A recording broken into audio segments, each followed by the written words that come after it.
Tout au long de cette présentation, il sera fait référence à deux ressources disponibles sur le site web de la IAANB, la fiche d'information, soins adaptés à la culture, et les lignes directrices de pratique, normes de compétences culturelles concernant les soins infirmiers auxiliaires auprès des peuples autochtones. Ces documents fournissent des renseignements supplémentaires, ainsi que des orientations pratiques pour soutenir les concepts de soins adaptés à la culture. Bienvenue à notre webinaire « Soins adaptés aux cultures, considérations pour les IAA ». Au cours de cette présentation, nous explorons la prestation de soins infirmiers respectueux et adaptés, qui tiennent compte des valeurs, des croyances et du vécu de chaque client. Commençons par une question toute simple. Lorsque nous entendons l'expression « soins adaptés à la culture », que signifie-t-elle réellement dans la pratique infirmière? En termes simples, l'expression « soins adaptés à la culture » est utilisée dans la littérature pour décrire une approche respectueuse et inclusive de la pratique infirmière. Plutôt que de laisser entendre qu'il est possible d'atteindre la perfection ou une sécurité culturelle complète, elle reflète un engagement continu à offrir des soins qui s'harmonisent avec les croyances culturelles, les valeurs, les pratiques en matière de santé et les besoins actuels de chaque client, tout en y répondant. Concrètement, cela signifie offrir des services de santé adaptés à chaque personne, en reconnaissant que la culture influence la façon dont les individus perçoivent la santé, la maladie et les soins. Il s'agit donc avant tout de comprendre la personne qui est devant nous, plutôt que de faire des suppositions fondées sur ce que nous croyons savoir. Exactement. Cela consiste à rencontrer les clients là où ils en sont, et à offrir des soins qui sont à la fois appropriés sur le plan clinique et respectueux de leur réalité culturelle. Chaque client apporte des expériences, des perspectives et des attentes qui lui sont propres, et ces éléments peuvent influencer la façon dont il vit son expérience de soins. Cette compréhension devient de plus en plus importante à mesure que les populations que nous servons continuent de croître et de se diversifier. Absolument. Une meilleure compréhension de l'influence de la culture favorise une communication plus efficace, renforce la confiance et soutient l'établissement de relations thérapeutiques solides, ce qui contribue à de meilleurs résultats pour les clients. Avant de poursuivre, la IAANB reconnaît que le Nouveau-Brunswick est le territoire traditionnel, non cédé et non abandonné, des peuples Wolastoqey, Mi'kmaq et Pescotomicati. Nous s'efforçons de respecter la langue, l'histoire et les cultures des peuples autochtones, dont la présence continue d'enrichir les collectivités partout au Nouveau-Brunswick. Bien que notre discussion d'aujourd'hui porte plus largement sur les soins adaptés à la culture, il existe également des ressources supplémentaires pour les IAA qui souhaitent approfondir leurs connaissances dans certains domaines. Tout à fait, cette présentation vise à refléter et à respecter l'ensemble des cultures et ne se limite à aucun groupe culturel en particulier. Toutefois, les IAA sont encouragés à consulter la publication de la IAANB intitulée « Normes de compétences culturelles concernant les soins infirmiers auxiliaires auprès des peuples autochtones », disponible sur notre site web. Ce document a été élaboré en collaboration avec un comité consultatif autochtone du Nouveau-Brunswick. Les IAA, comme tous les professionnels de la santé, sont tenus de favoriser des milieux où la diversité culturelle est respectée, où les relations thérapeutiques sont établies conformément au code de déontologie et aux normes de pratique, et où des processus de collaboration soutiennent une participation significative des clients et de l'équipe de soins. Ces pratiques favorisent l'élaboration, la mise en œuvre, l'évaluation et l'amélioration continue de plans de soins individualisés et adaptés à la réalité culturelle de chaque client. Sur cette base, explorons maintenant quelques concepts et considérations clés qui peuvent aider les IAA à offrir des soins adaptés à la culture dans leur pratique quotidienne. Maintenant que nous avons présenté le concept des soins adaptés à la culture, il peut être utile de prendre un moment pour revenir à une question fondamentale. Qu'entend-on exactement par culture? C'est un excellent point de départ. Comme l'illustre cette image, la culture est façonnée par de nombreuses influences qui contribuent à définir qui nous sommes et la façon dont nous percevons le monde. Elle englobe notre mode de vie, nos valeurs, nos croyances, nos traditions et nos expériences quotidiennes. La culture est influencée par les personnes qui nous entourent, ainsi que par nos expériences de vie et les circonstances que nous avons vécues, tant passées que présentes. Tous ces éléments façonnent notre façon de penser, nos comportements et nos interactions avec les autres. Autrement dit, La culture va bien au-delà de la langue ou de l'origine ethnique. Exactement. Bien que ces éléments puissent être des composantes importantes de la culture, ils ne représentent qu'une partie de l'ensemble. La culture peut également inclure la spiritualité. Pour certaines personnes, celle-ci s'exprime par la religion, tandis que pour d'autres, elle prend la forme de croyances spirituelles, de pratiques ou d'une façon particulière de donner un sens au monde. Et plusieurs autres facteurs contribuent également à la façon dont une personne se perçoit et interagit avec les autres. Tout à fait, l'âge et l'étape de la vie, le genre, l'origine ethnique, le niveau de scolarité et le statut socio-économique sont autant de facteurs qui influencent les expériences et les perspectives d'une personne. Lorsque l'on considère l'ensemble de ces influences, on constate que la culture est complexe et propre à chaque individu. Ce qui nous rappelle qu'aucun client ne vivra les mêmes expériences, ni ne percevra le monde exactement de la même façon. C'est tout à fait exact. Comprendre la culture comme un ensemble de nombreuses influences nous aide à dépasser les idées préconçues et à aborder chaque personne comme un individu à part entière. Cette compréhension constitue un fondement essentiel pour offrir des soins adaptés à la culture et centrés sur la personne. Maintenant que nous avons défini ce qu'est la culture, voyons comment elle influence la façon dont les personnes vivent et perçoivent le monde qui les entoure. La culture joue un rôle important dans le développement physique, mental, émotionnel et social des individus. Elle contribue à une compréhension globale de la personne et influence la façon dont chacun interprète les événements de la vie, interagit avec les autres et définit ce qui est considéré comme un comportement normal ou attendu. La culture influence également les expériences liées à la santé et aux soins de santé. Elle peut avoir un effet sur la façon dont les symptômes sont décrits, dont les problèmes de santé sont perçus, et dont les attentes envers les traitements et les soins sont formulées. Et ces attentes peuvent varier considérablement d'une personne à l'autre, ce qui rappelle l'importance d'adapter les soins aux besoins, aux préférences et aux réalités de chaque individu. Absolument, les expériences antérieures avec les systèmes de santé, que ce soit dans un autre pays ou ici au Canada, peuvent influencer la façon dont une personne interagit avec les professionnels de la santé et participe à ses soins. Ces expériences façonnent souvent le niveau de confiance, les préférences en matière de communication et les attentes à l'égard de l'équipe de soins. Lorsqu'on parle de culture dans le contexte des soins de santé, il est facile de penser d'abord aux clients ou patients. Pourtant, la culture influence aussi les personnes qui offrent les soins. C'est un point essentiel. Chaque professionnel de la santé apporte avec lui ses propres croyances, valeurs, perceptions, attentes et idées préconçues, façonnées par son vécu et par ses interactions avec des personnes issues de milieux culturels semblables ou différents. Ces expériences influencent la façon dont les professionnels perçoivent leurs collègues et les clients qu'ils accompagnent, tout comme les clients perçoivent l'équipe de soins à travers leur propre réalité culturelle.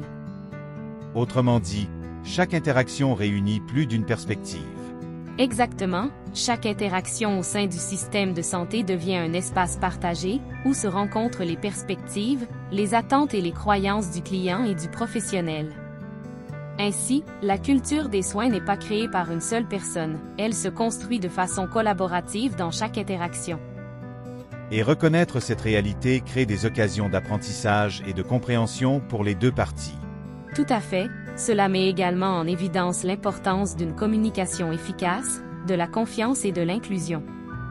Lorsque nous reconnaissons que la culture influence toutes les personnes concernées par les soins, nous sommes mieux outillés pour établir des relations significatives et offrir des soins adaptés aux besoins uniques de chaque personne. Comme nous l'avons vu, la culture influence la façon dont les personnes vivent la santé, la maladie et les soins de santé. Cela nous amène à un autre concept essentiel des soins adaptés à la culture, l'humilité culturelle. Mais qu'entendons exactement par cela? En tant que professionnel des soins infirmiers, l'humilité culturelle repose sur un engagement envers l'apprentissage tout au long de la vie. Elle reconnaît que chaque client apporte des expériences, des croyances et des perspectives qui lui sont propres, et que nous ne pourrons jamais comprendre pleinement la vision du monde d'une autre personne. Plutôt que de chercher à devenir des experts de la culture d'autrui, l'humilité culturelle nous invite à aborder chaque interaction avec ouverture, curiosité et respect. Il s'agit donc moins d'avoir toutes les réponses que d'être prêt à apprendre de la personne qui reçoit les soins. Exactement. L'humilité culturelle consiste également à reconnaître les rapports de pouvoir et les privilèges qui peuvent exister dans la relation thérapeutique entre le professionnel des soins infirmiers et le client. Elle exige une réflexion continue tout au long de notre carrière, examiner nos propres croyances, idées préconçues et préjugés, et réfléchir à la façon dont ils peuvent influencer les soins que nous prodiguons. Cette réflexion sur soi semble être un thème récurrent lorsqu'on parle de soins adaptés à la culture. En effet, la littérature décrit souvent l'humilité culturelle à travers des qualités telles que le respect, l'empathie, l'ouverture et la réflexion critique sur soi.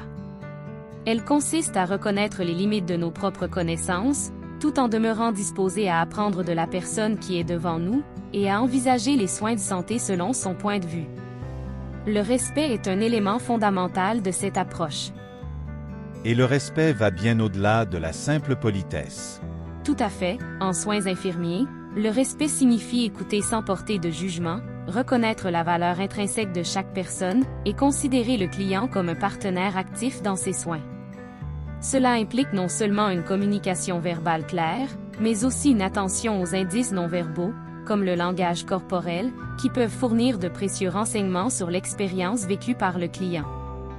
Cela nous amène à un autre élément clé, étant la confiance. Absolument. Bien que la confiance soit un concept bien connu en soins infirmiers, elle revêt une importance toute particulière lorsque nous accompagnons des personnes issues de divers horizons culturels. Le client comme le professionnel des soins infirmiers doivent se sentir en sécurité pour exprimer ouvertement leurs questions, leurs préoccupations et leurs points de vue. Lorsque la confiance est présente, les possibilités de collaboration et d'engagement véritable deviennent beaucoup plus grandes. C'est là que tous ces concepts prennent véritablement leur sens.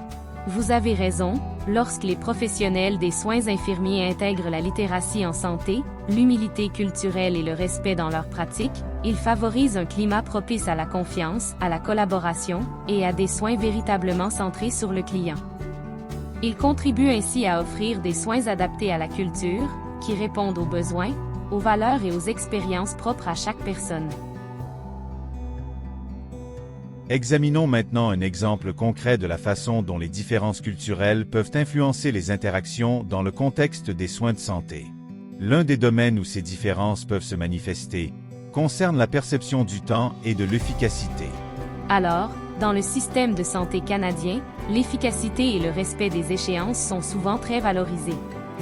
Les rendez-vous sont fixés à des heures précises, les plans de soins comportent parfois des délais stricts, et l'on s'attend généralement à ce que les clients respectent les références, les traitements et les suivis dans les délais établis.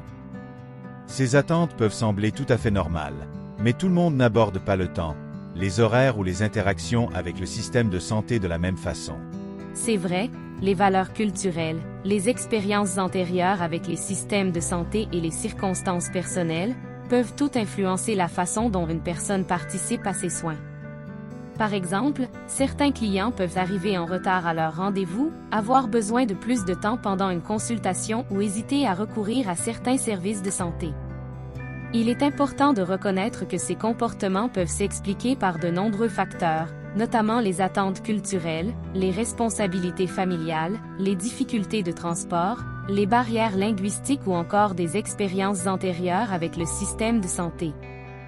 C'est justement dans ce contexte que l'humilité culturelle prend toute son importance. Exactement, plutôt que de tirer des conclusions sur le comportement d'un client, les professionnels des soins infirmiers peuvent chercher à comprendre les facteurs qui influencent la situation et à déterminer les stratégies les plus appropriées pour favoriser des résultats positifs. Cela est particulièrement important lors des discussions portant sur les consignes ou congés, les rendez-vous de suivi ou les traitements et interventions, qui doivent être réalisés dans des délais précis.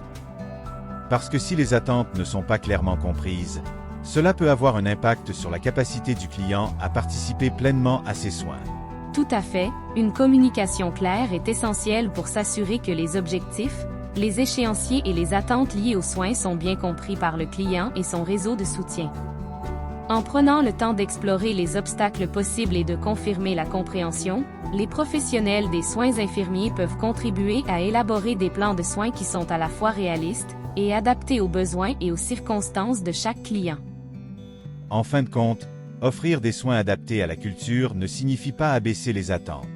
Il s'agit plutôt de comprendre le soutien dont chaque personne a besoin pour obtenir les meilleurs résultats possibles en matière de santé. Eh bien, lorsque nous prenons le temps de comprendre les facteurs qui influencent l'expérience d'un client, nous sommes mieux en mesure d'établir un climat de confiance, de renforcer la collaboration et d'offrir des soins véritablement centrés sur la personne. Un autre aspect important des soins adaptés à la culture est la spiritualité. Bien qu'elle soit souvent abordée en lien avec la culture, la spiritualité est profondément personnelle et peut jouer un rôle important dans la santé et le bien-être d'une personne. C'est vrai, la spiritualité peut influencer la façon dont les personnes vivent la santé, la guérison, l'adaptation aux difficultés et leur bien-être global. Pour certaines personnes, elle s'exprime par des croyances et des pratiques religieuses. Pour d'autres, elle est liée à leurs valeurs personnelles, à leurs traditions, à leurs cérémonies, à leurs relations ou encore à un sentiment plus profond de sens et de raison d'être. Et même si les besoins spirituels ne sont pas toujours apparents, ils peuvent avoir une influence importante sur la façon dont une personne vit son expérience de soins. Absolument, une approche holistique des soins infirmiers reconnaît que les besoins spirituels sont tout aussi importants que les besoins physiques, émotionnels et sociaux. Prendre le temps de comprendre ce qui est significatif pour un client peut fournir des renseignements précieux sur ses préférences, ses croyances et ses objectifs de soins. Cela est particulièrement important lors d'événements marquants de la vie, comme la naissance, une maladie grave, les soins de fin de vie ou le décès d'un proche. Ce sont souvent des moments où les pratiques culturelles et spirituelles prennent une importance toute particulière pour les personnes et leurs familles. Exactement, les clients et leurs familles peuvent avoir des traditions, des rituels ou des attentes qu'il est important que l'équipe de soins comprenne et soutienne dans la mesure du possible. Comme les croyances et les pratiques spirituelles varient considérablement d'une personne et d'une culture à l'autre, il est essentiel de favoriser des échanges ouverts et respectueux. Autrement dit, il faut éviter de présumer des croyances ou des pratiques d'un client. C'est un aspect essentiel. Plutôt que de faire des suppositions, les professionnels des soins infirmiers peuvent offrir aux clients et à leurs familles l'occasion d'exprimer ce qui est important pour eux et de préciser les pratiques dont l'équipe de soins devrait tenir compte. Ces échanges devraient être consignés au plan de soins et communiqués aux besoins aux autres membres de l'équipe de soins. Ce qui peut sembler habituel ou acceptable pour une personne peut être inconnu, inconfortable, voire inapproprié pour une autre. Et bien souvent, le simple fait de poser des questions avec respect nous permet de mieux comprendre les besoins d'un client. Absolument. En posant des questions, en étant à l'écoute et en respectant les préférences de chacun, les professionnels des soins infirmiers peuvent contribuer à offrir des soins qui demeurent centrés sur la personne, adaptés à sa réalité culturelle et respectueux de ses valeurs, de ses croyances et de son vécu. Penchons-nous maintenant sur l'importance des soins tenant compte des traumatismes. Bien qu'il s'agisse d'un vaste sujet qui pourrait être approfondi davantage, il est important de reconnaître à quel point cette approche est étroitement liée aux soins adaptés à la culture et centrés sur la personne. Dans cette optique, l'un des principes fondamentaux des soins tenant compte des traumatismes est de reconnaître qu'il est impossible de connaître tout le vécu d'une personne simplement en l'observant. Les traumatismes ne sont pas toujours visibles, et il ne faut pas tirer de conclusions à partir de l'apparence, du comportement ou des circonstances d'une personne. C'est pourquoi il est utile d'aborder chaque client en gardant à l'esprit que le traumatisme peut faire partie de son histoire. En même temps, certaines personnes ou certains groupes de population peuvent être davantage exposés au risque de vivre un traumatisme. Tout à fait. Cela peut notamment concerner les personnes ayant vécu une guerre ou un conflit, les réfugiés et les nouveaux arrivants ayant connu le déplacement, ainsi que les personnes et les familles autochtones touchées par les séquelles des pensionnats, et d'autres formes de traumatismes historiques et intergénérationnels. Reconnaître ces réalités nous aide à mieux comprendre les facteurs qui peuvent influencer la santé, le bien-être et les interactions d'une personne avec le système de santé. Et adopter une approche tenant compte des traumatismes ne signifie pas demander aux clients de raconter en détail ce qu'ils ont vécu. Exactement. Offrir des soins tenant compte des traumatismes ne signifie pas que les professionnels des soins infirmiers doivent connaître tous les détails de l'histoire d'un client. Il s'agit plutôt de créer un environnement qui favorise la sécurité, la confiance, le respect et le choix. Cela exige également que nous poursuivions notre apprentissage, que nous engagions des conversations significatives et que nous développions les compétences nécessaires pour reconnaître les situations où un traumatisme peut influencer la façon dont une personne réagit aux soins. En fin de compte, les clients doivent se sentir suffisamment en sécurité pour exprimer les préoccupations qui peuvent avoir une incidence sur leur santé et leur bien-être. Absolument, les clients doivent savoir qu'ils seront écoutés, respectés et inclus dans les décisions concernant leurs soins. Au cœur des soins tenant compte des traumatismes se trouve l'établissement de relations qui favorisent la confiance et la sécurité psychologique. Lorsque les clients se sentent à l'aise de dire « j'ai peur, je suis anxieux » ou « j'ai des inquiétudes à propos de ce plan de soins », les professionnels de la santé sont mieux en mesure de comprendre leurs besoins et de collaborer avec eux afin d'offrir des soins adaptés, respectueux et empreints de soutien. À bien des égards, ces principes rejoignent ceux dont nous avons déjà parlé: le respect, l'humilité culturelle, la communication et la confiance. Tout à fait. En adoptant une approche tenant compte des traumatismes, les professionnels des soins infirmiers peuvent contribuer à réduire le risque de retraumatisation et à offrir une expérience de soins plus compatissante, adaptée à la culture et véritablement centrée sur la personne. Nous avons examiné plusieurs concepts liés aux soins adaptés à la culture. La prochaine question est donc la suivante. À quoi cela ressemble-t-il concrètement dans la pratique des IAA? La fiche d'information « Soins adaptés à la culture » disponible sur notre site Web, présente plusieurs aspects importants, notamment la méfiance envers les professionnels de la santé, la gestion des désaccords entre les clients et l'équipe de soins, l'apprentissage culturel continu ainsi que la sécurité thérapeutique et les responsabilités éthiques des IAA. Bien que chacun de ces sujets puisse être approfondi davantage, il est utile d'examiner brièvement leur incidence sur la pratique infirmière. Commençons par la confiance, puisqu'il s'agit d'un thème récurrent tout au long de cette présentation. En effet, les expériences passées, ou le peu d'expérience avec le système de santé canadien, peuvent influencer la façon dont un client participe à ses soins. Les personnes nouvellement arrivées au Canada, peu familières avec le système de santé ou ayant vécu des expériences négatives, peuvent ressentir de l'anxiété, de la crainte ou de la méfiance envers les professionnels de la santé. Par conséquent, elles peuvent hésiter à poser des questions, à participer à la planification de leurs soins, ou à utiliser les services de santé qui leur sont offerts. Établir une relation de confiance grâce à une communication respectueuse et à des relations thérapeutiques solides est donc essentiel. Une autre situation qui peut représenter un défi est lorsque les décisions d'un client diffèrent des recommandations de l'équipe de soins. C'est vrai, en tant que professionnel des soins infirmiers, il est possible que nous ne soyons pas toujours d'accord avec les choix d'un client, surtout lorsqu'il décide de refuser un traitement, un médicament ou une intervention que nous jugeons bénéfique. Cependant, notre rôle consiste à fournir une information juste, à expliquer les avantages et les risques potentiels, à répondre aux questions et à soutenir une prise de décision éclairée. En fin de compte, un client apte a le droit de prendre des décisions concernant ses propres soins, et ces décisions doivent être respectées. La communication peut également varier d'une famille ou d'une communauté à l'autre. Absolument, les différences culturelles peuvent influencer la façon dont les familles communiquent. Dans certaines cultures, la maladie et les préoccupations liées à la santé sont discutées ouvertement, tandis que dans d'autres, elles demeurent des sujets plus privés. Certaines familles préfèrent qu'un porte-parole désigné communique avec l'équipe de soins au nom du client. Même si cette façon de faire diffère de ce à quoi plusieurs professionnels sont habitués, elle peut représenter une source importante de réconfort et de soutien pour le client. Comprendre ses préférences favorise une communication respectueuse et efficace. Il existe aussi certains moments de la vie où les pratiques culturelles et spirituelles prennent une importance particulière. En effet, la naissance et le décès sont des événements marquants, où les croyances, les traditions et les pratiques culturelles jouent souvent un rôle important.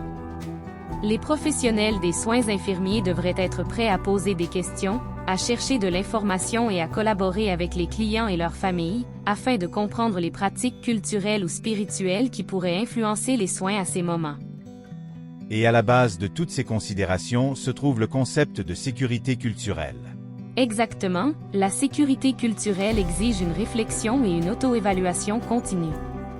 Nous pouvons nous poser des questions comme « Mes soins sont-ils exempts de discrimination? Suis-je en train d'établir une relation thérapeutique fondée sur la confiance et le respect? Les clients se sentent-ils en sécurité pour partager de l'information, poser des questions et exprimer leurs préoccupations? Est-ce que j'offre des soins véritablement centrés sur le client et adaptés à ses besoins et à ses valeurs? Et peut-être que le message le plus important à retenir est que cette démarche n'est jamais vraiment terminée. C'est une excellente observation. La compétence culturelle et l'humilité culturelle ne sont pas des objectifs à atteindre une fois pour toutes, elles représentent des responsabilités professionnelles continues. En tant qu'IA, nous devons poursuivre notre apprentissage, réfléchir à notre pratique et appliquer les principes énoncés dans le Code de déontologie canadien et les normes de pratique. Grâce à cet engagement continu, nous pouvons offrir des soins respectueux, inclusifs et adaptés aux diverses populations que nous servons.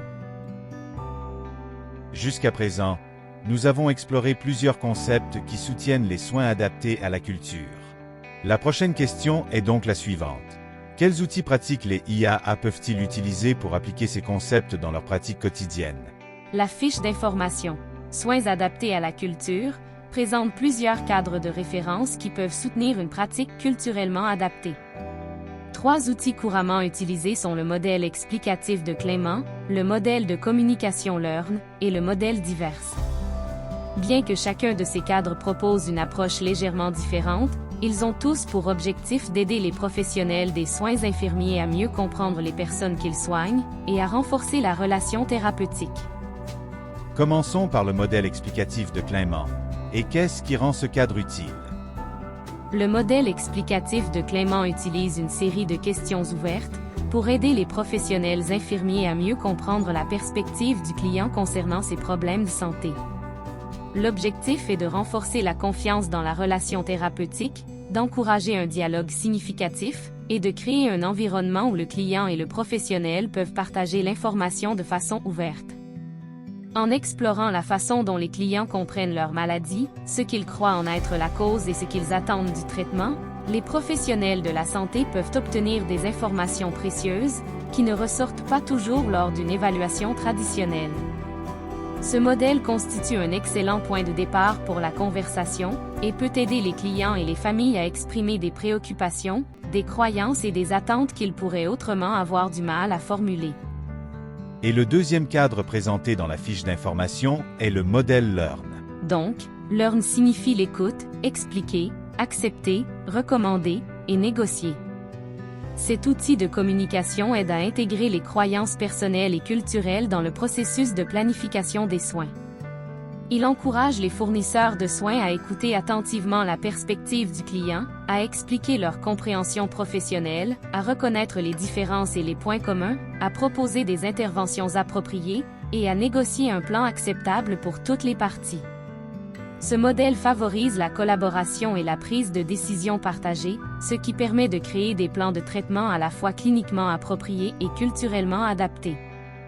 Et ensuite, le modèle divers propose une analyse encore plus large des facteurs pouvant influencer les soins. C'est exact. Le modèle divers est particulièrement utile lors de l'élaboration ou de l'adaptation d'un plan de soins.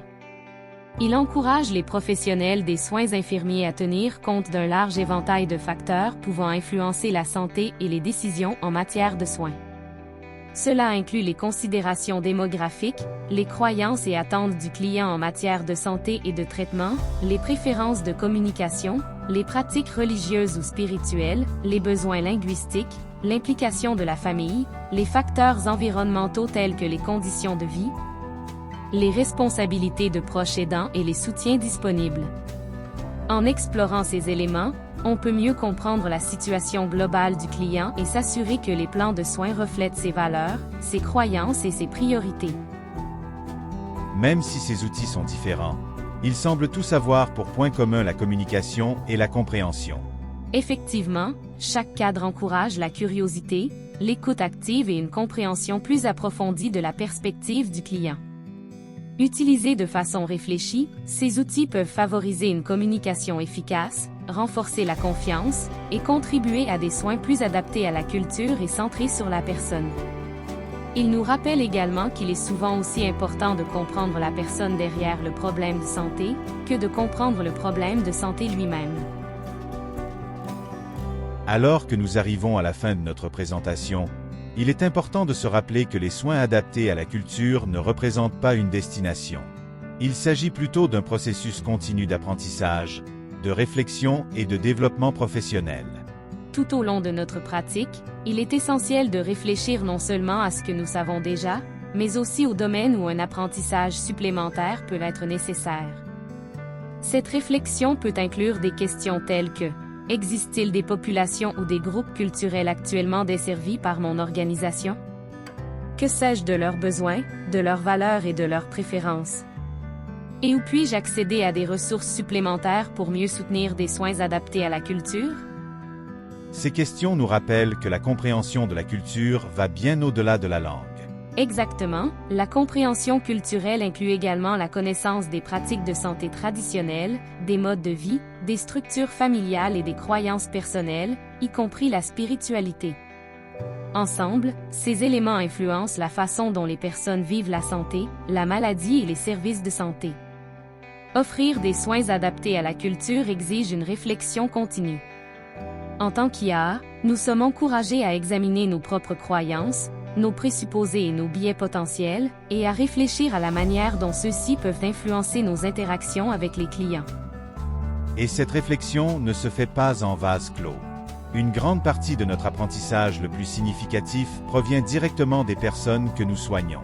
C'est vrai, ce processus implique un apprentissage continu et une ouverture à engager des échanges significatifs avec les clients, en reconnaissant qu'ils sont des sources précieuses de connaissances sur leurs propres expériences culturelles, leurs valeurs et leurs besoins. L'un des messages les plus importants à retenir de ce webinaire est peut-être que le changement significatif ne repose pas sur la perfection. Absolument, la compétence culturelle est un domaine vaste et en constante évolution, et les améliorations significatives commencent souvent par de petites actions intentionnelles. Même des changements progressifs dans la prise de conscience, la communication et l'approche peuvent avoir un impact important sur l'expérience des clients et contribuer à des soins plus adaptés à la culture et centrés sur la personne. En demeurant ouverts à l'apprentissage, à l'écoute et à la réflexion, les IA peuvent continuer à renforcer leurs pratiques et à contribuer à des soins plus respectueux, inclusifs et adaptés à la culture de chaque personne. Merci d'avoir participé à notre présentation sur les soins adaptés aux cultures, considérations pour les IA. Nous vous encourageons à poursuivre votre réflexion, votre apprentissage et l'intégration des concepts abordés aujourd'hui dans votre pratique professionnelle continue. Les ressources mentionnées dans ce webinaire, ainsi que plusieurs autres, peuvent être consultées sur notre site web, à nblpn.ca.